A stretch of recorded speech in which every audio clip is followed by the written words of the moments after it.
Welcome to Living Life with Sean White.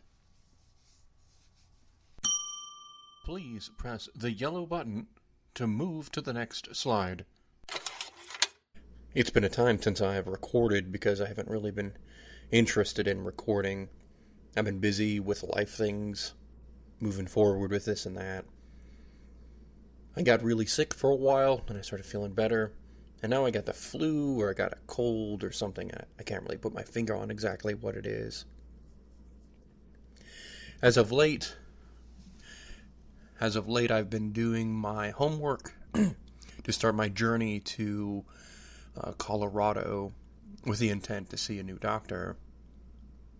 I hate doing this process. It's a miserable one, and it dredges up memories from whenever I went to New Orleans to the Ochsner facility, where I received the worst service from a healthcare provider that I have ever received. It makes me feel uncomfortable doing it again because though I learned from the experience, it was horrifically painful. Traveling to new places is daunting, to say the least, especially whenever it revolves around something as important as our health. And though this doctor in Colorado is touted as the rock star of neuroendocrine cancer, there is still that fear that going there will yield equal results as I had in NOLA. So I compiled my medical records from here in St. Louis. Then I went online and looked at the mostly absent medical records from the tests and scans received in New Orleans. Now I have to collect the test results from a hospital in St. Louis, one that billed me $410,000 for a PET scan. I have to get those records together, send them off to the new hospital with all my other records, and see what happens. And of course, there's no guarantee that this other hospital is even going to see me. And that is another hardship in of itself. If I go through all of this and then they say, no, we won't see you, Mr. White. If that's the case, then I'll look into the next one, which has tried to keep up to date with me, an Iowa doctor.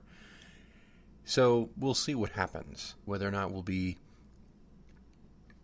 this Colorado doctor or one from Iowa, or maybe another one. Ultimately, if they're not on that Carcinoid Foundation list, there's no way in hell I'm going to go see them. And I'm not going to allow this shell trick that happened to me whenever I went to NOLA. I was supposed to see a neuroendocrine specialist, and instead I saw a doctor who wasn't, and was incompetent, hadn't reviewed any of my medical files, hadn't looked at any of my scans or tests, and was virtually a waste of time, was absolutely a waste of time.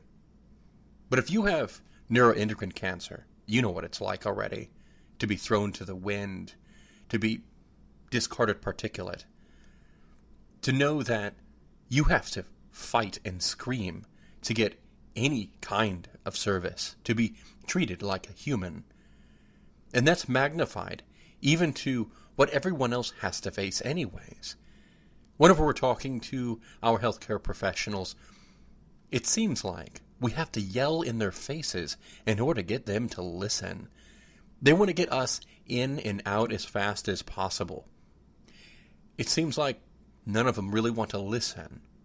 I know that my oncologist was also incompetent, a man who would change his interpretation of my diagnosis from each visit to visit.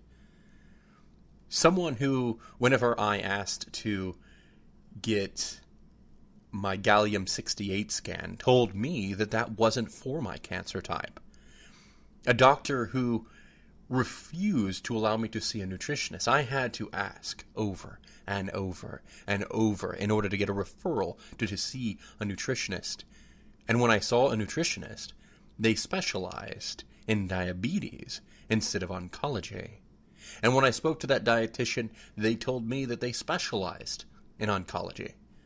So I took their card home and I looked it up online, and they did not have that acronym next to their name to indicate that they had that specialty at all.